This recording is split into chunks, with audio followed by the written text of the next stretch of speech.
doesn't look like inflation's going anywhere except up. Since last year, eggs are up more than 16%, coffee 14%, and beef 11%. Oh my gosh, that is $43. Red state voters are frustrated with high food prices. In Trump's economy, the rich feast and the poor starve. A historic change in how Americans buy groceries is underway. Families will struggle to put food on table. Now voters from Republican states have a message to Donald J. Trump, the president. What he promised and what is really on the ground. Let's have the clip. I talked to more than a dozen people in downtown Morristown. Everyone was mad about prices. Sometimes things is 4 times what they was a year ago. A roast I used to get for $12, $15, $35. It's awful. Everything, you know, just keeps going up. Well, I used to spend $40 a week. Now it's $140 or something like that. I just don't think it's going to go down for a long time. They're not concerned with people like us. They said these tariffs that they've got on, it's going to bring prices down. They're not, because it's going to have to charge more to make up for them having to pay to bring it in. And I just say everything's going downhill. Did you vote for Trump this last time? No, I didn't.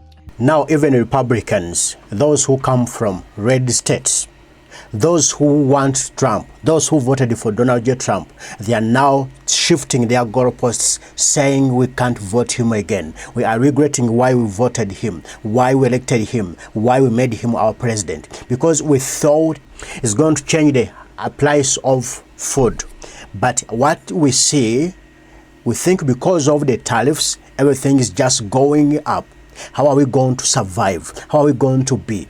But the president himself believes the cost of food, the price of everything is so down. And he believes it because he posted this saying, prices are way down in the US with virtually no inflation, with the exception of ridiculous corrupt politician approved windmills, which are killing every state and a country that uses them. Energy prices are falling big time. Gasoline is at many years lows.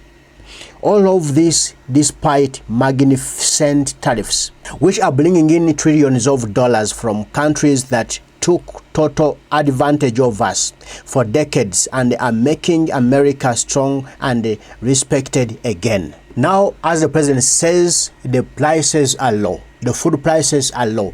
Everything is low. Everything is low. He is doing exactly what he was elected for. The Americans, some of them, especially from the red states, they have resorted from. Just imagine, have you ever thought of surviving on only $10 a week? Now Americans have resorted to educating themselves how to survive on $10 a week. Why? Because of the high prices of food. And there are some type of food you can't eat in this saga. There are some types of food that you must ignore if you want to survive. If you want to go luxury, you will not survive.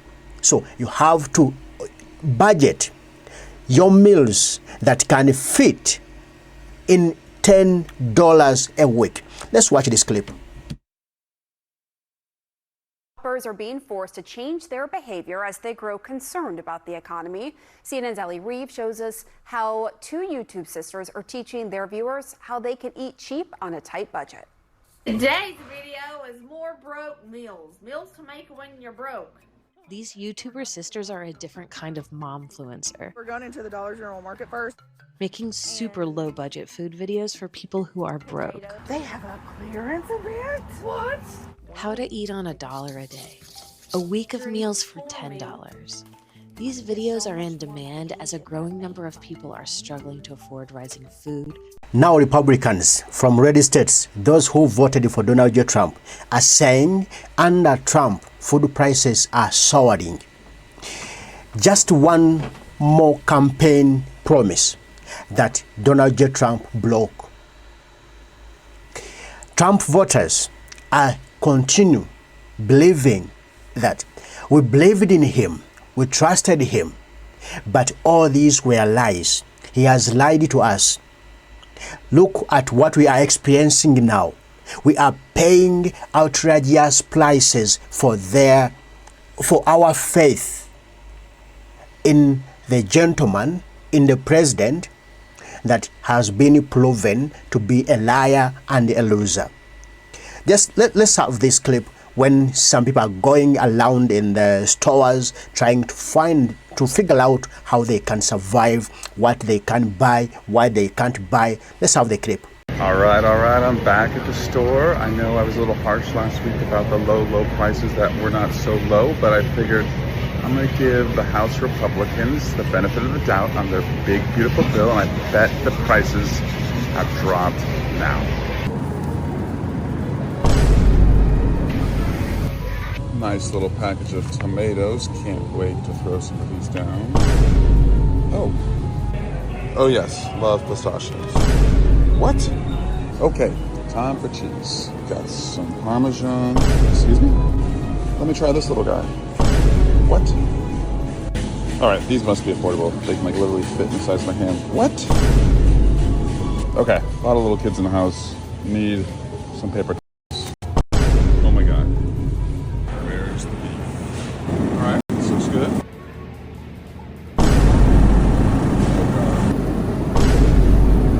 Maybe I'll stick to ground beef. What the? Maybe a small piece of ham will have to do. Just gonna stick to some hot dogs.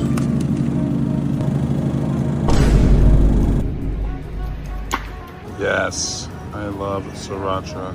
I don't love sriracha.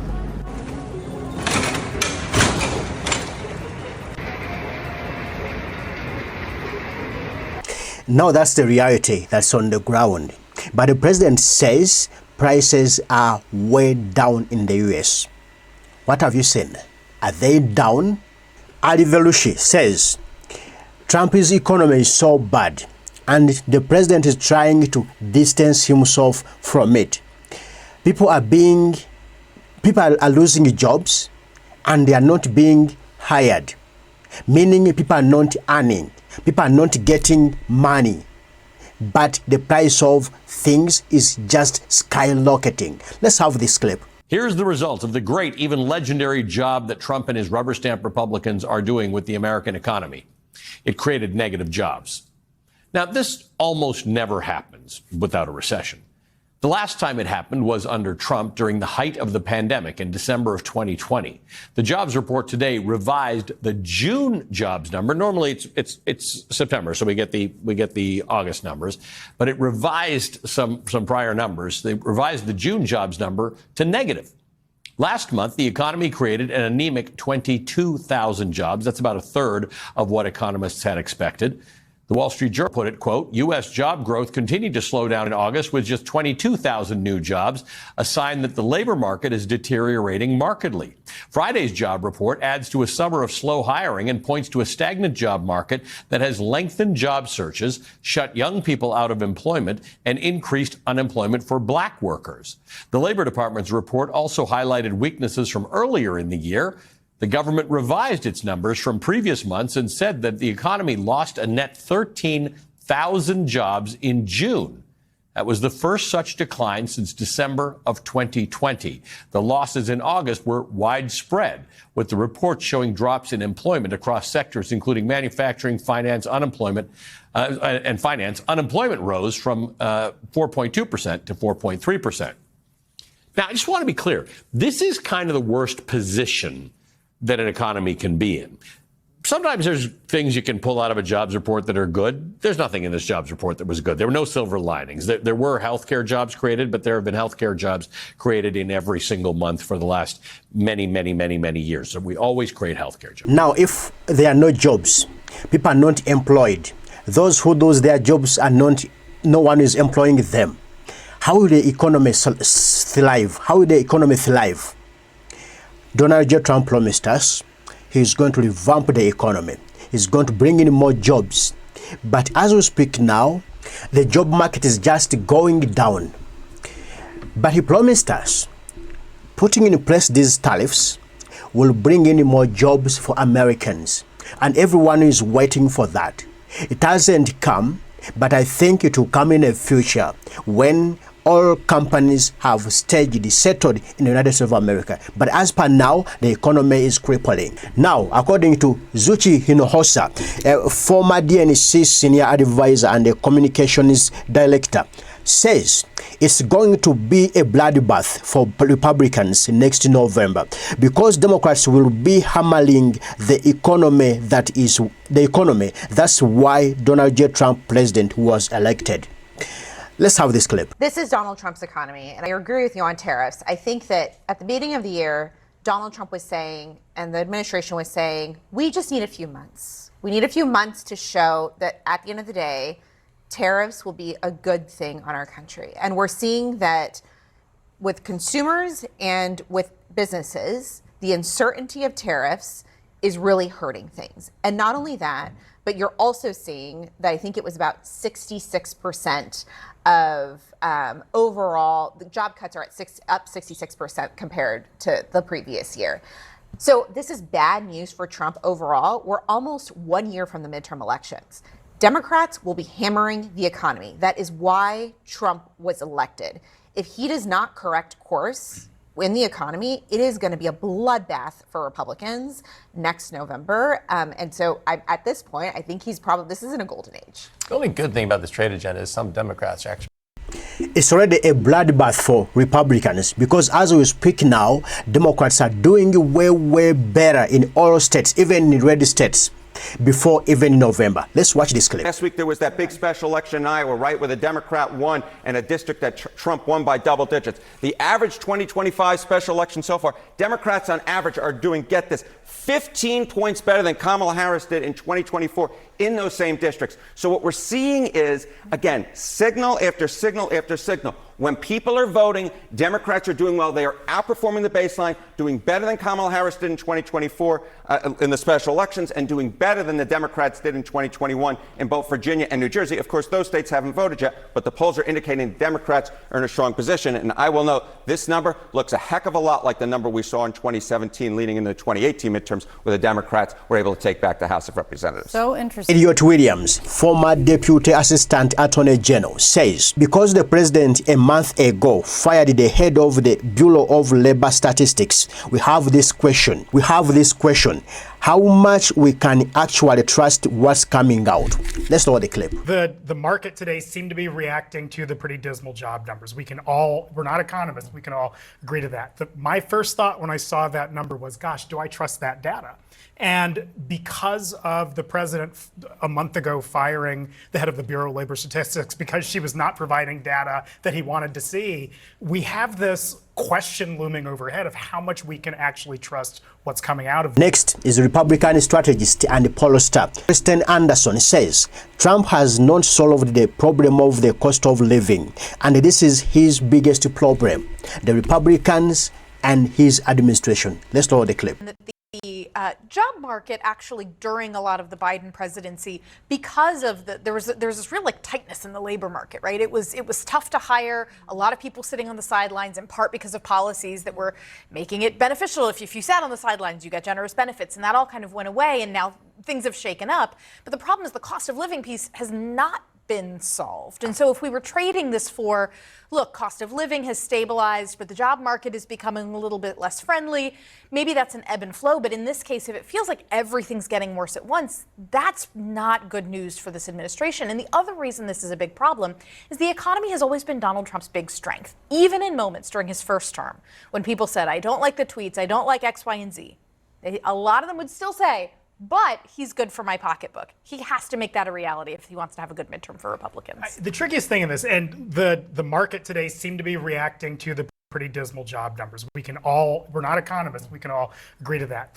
My first thought when I saw that number was... Now it's like the president is not seeing any problem. There's no problem because he says prices are way down in the US. Who believe that? No one. According to what's going on, what you see, what we are experiencing, what we are going through, everyone knows exactly what's going on. And remember, when he was campaigning, he really was ring fencing on trying to strengthen the economy, trying to put in, to provide more jobs so that people are more employed, get more. And the price of food is down, the price of gasoline is down, but things are different. Things are the opposite right now. I don't know what he's doing, but I do believe he's trying to do something. He's fighting tooth and nail to see that things do change anytime, any day from now. And we are just waiting for that day. When will it come? I don't know. But let's just wait for it, because he promised us he's going to do something. And everyone voted for him, really believing things gonna change under Trump's administration. He has done some things that some promises he has really fulfilled them, like the border, the border security. That one is done. Deporting illegal aliens is trying to do it. Making U.S. safe again is trying to do it. Health-wise and security-wise, right? Is really doing something. But the economy is still the problem. But everyone says because of the tariffs, and he said, we are putting these tariffs, we're going to feel some pain in the meantime. Because just imagine you have been sick, you go for the operation, they operate you, you will feel pain. But that pain will go off gradually, slowly. At the end of the day, you find you are okay, and you'll be alive and kicking, and you'll be free to do whatever you want to do, and you enjoy everything you want to enjoy. And he says we are in that stage. We have been operated. We have operated the economy. We have operated the world market. We still have that pain, but the pain will go slowly by slowly. But as now we are almost 2 months, how many months, ever since the tariffs were put in place, but the economy is still struggling.